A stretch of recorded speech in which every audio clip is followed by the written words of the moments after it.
All right. So we talked about this form, sines and cosines, right, to different powers, or the same powers. So if either one of those powers is an odd positive number, then you're pretty much good to go. You'll use the stuff we did in the last video, right? What's different is, well, what if they're both even, right? What if you have sine to the 4 times cosine squared or something, right?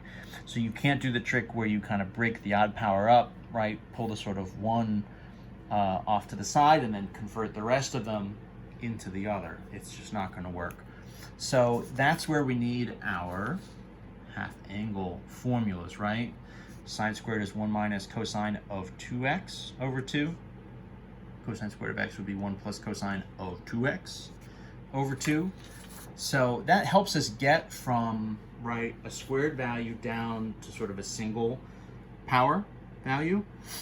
But the trade-off is the value on the inside doubles. So let's go over essentially what would be kind of the simplest version of this, you know, sine squared times cosine squared of x dx, and then we'll kind of generalize from there what you would do for higher powers.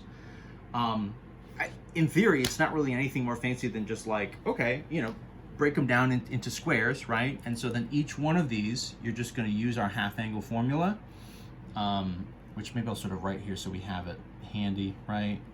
So again, that was sine squared of x is 1 minus the cosine of 2x all over 2. You could think of it as, you know, 1/2 minus cosine over 2. It doesn't really matter how you write it. Cosine squared of x is the same, but it's 1 plus cosine of 2x all over 2. Right, so then this integral becomes, if I just sort of do that substitution, right, so then sine, right, so then this is 1 minus cosine 2x over 2, and then this is 1 plus.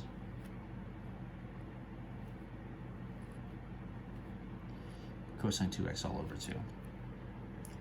At which point you're probably going to say something like, well, that just looks terrible. I mean, that looks worse and not good at all. So let's try to clean it up a little bit before we decide what we should do next. A couple things that seem to be better. Now they're both cosines, right? Cosine and cosine. Again, we've kind of doubled the angle on the inside from x to 2x, but that's okay, right? We can do integrals where you have, you know, 2x on the inside. You sort of do the same antiderivative process, but you get like an extra 1/2 in front. That's kind of our generic, like the inner function is a times x move. We'll kind of review that. What I would do first here is maybe these, you know, these 2's on the bottom, maybe we just call this, you know, 1/4 out in front, and then this kind of becomes, it sort of becomes a difference of squares thing, right? Sort of 1 minus cosine 2x, 1 plus cosine 2x. I realized much too late that this is a little bit of a tight fit, dx. Looks great. Right, so 1/4 is here. So then let's distribute and sort of multiply this. So then this is 1/4. So this would be, right, 1.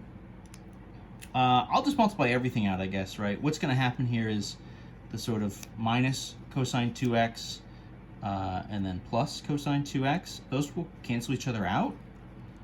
So this is pretty great. And then I'm going to have minus cosine times cosine, so cosine squared 2x dx. So a couple things, right? So these guys will cancel. So then this is really just 1/4. So this is 1 minus cosine squared 2x. Okay, good, better? Better, I guess. It's just cosines now. It's not sines and cosines. We do actually still have, in some sense, the same original problem that we had, which is I have a cosine, but it's to an even power. But that's okay. All I'm going to do is I'm going to double down, and I'm just going to use the half angle formula again.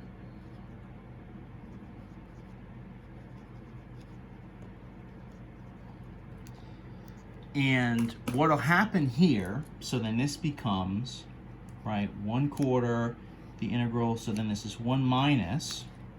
So what's the half angle formula going to do again? If I just run it back, I've got cosine squared here, right? So cosine squared should be 1 plus the cosine of 2x. Now, this is already 2x.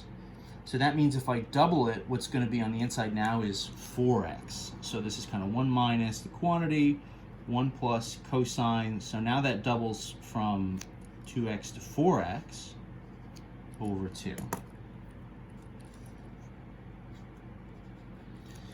dx. Then you get into a little bit of a game of like, oh my gosh, all right, so like, where are these different like powers going to be? What's going to happen? Right, this is like 1/4, 1 minus, you know, maybe 1/2 minus 1/2 cosine of 4x dx. Right, half of this problem, if not more, is kind of just keeping track of these like various fractions. You get these, you know, you get this, 1/2 happening every time you apply this formula, and we have to do it twice. We're doing sort of 2 rounds of this to be able to get down. Essentially, the kind of overall move is you're saying, okay, this half angle formula is good from getting me essentially to drop a power, right, from 2 down to 1, a square down to a single. And so because I had originally both kind of a sine squared and a cosine squared, the overall degree there is 4. So in some sense, I can kind of drop it from like 4 down to 2, and then I got to go again from 2 down to sort of 1. That's kind of the basic kind of broadest sense of what our approach is here. Of course, right, 1 minus 1/2, I mean, that would just be positive 1/2, right? So this is 1/4. So this is just 1/2 the constant, right, minus 1/2 cosine 4x dx. And from here, probably let's just like do the antiderivative. One of the things that will happen, maybe I'll use green here. So this integral, right, of cosine 4x dx. So what's going to happen, right, is cosine goes backwards to sine. And this is what I was saying before about having this like a times x, right, this constant times x on the inside. So you can kind of go backwards, right, reverse engineer from cosine to sine, but because this is a 4 in here, what you're going to get is a 1/4 out in front. So we can essentially do that in one step. What we need to do is just include this 1/4 as part of our answer. So that's going to be where the cosine comes from. The rest of this, what are we going to get?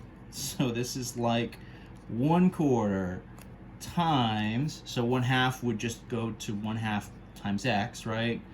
Minus 1/2 times the antiderivative for this cosine 4x. So that'll be 1/4 sine of 4x, right? And that whole thing is plus big C. So now it's a matter of trying to like clean up and multiply all these different fractions. You can see that you're getting just like halves on halves on halves on halves, right? So this is 1/4 and 1/2, right? So this would be like 1/8x. This would be minus, so this would be 1/8 and then times 4. So this is like 1/32 sine of 4x plus big C. Right. And that's going to be our answer. Again, you know, a lot of the times the answers that we get are just like extremely not obvious relative to like what we started with. Right, you're really starting with sort of very random kinds of things here. Oh, excuse me. Again, in theory, right, you take that derivative and then you kind of chunk through, right, and apply all these different formulas essentially in reverse. You could get back to the original. So that would be the moves to kind of get there. So despite the fact that we're ending up with very, very different sort of looking answers from where we started, you know, all our steps are good, all our processes here are good. You know, if you tried to generalize this, it's interesting because you could do it, you know, even if you had sort of just a single sine or a single cosine to an even power, sine to the 6 or something, right, of x. What you would do is you would just apply the half angle formula to each of the pairs. Sine to the 6 would be sine to the 2, sine to the 2, sine to the 2, and then you would just sort of apply the half angle formula there, just like right down the line.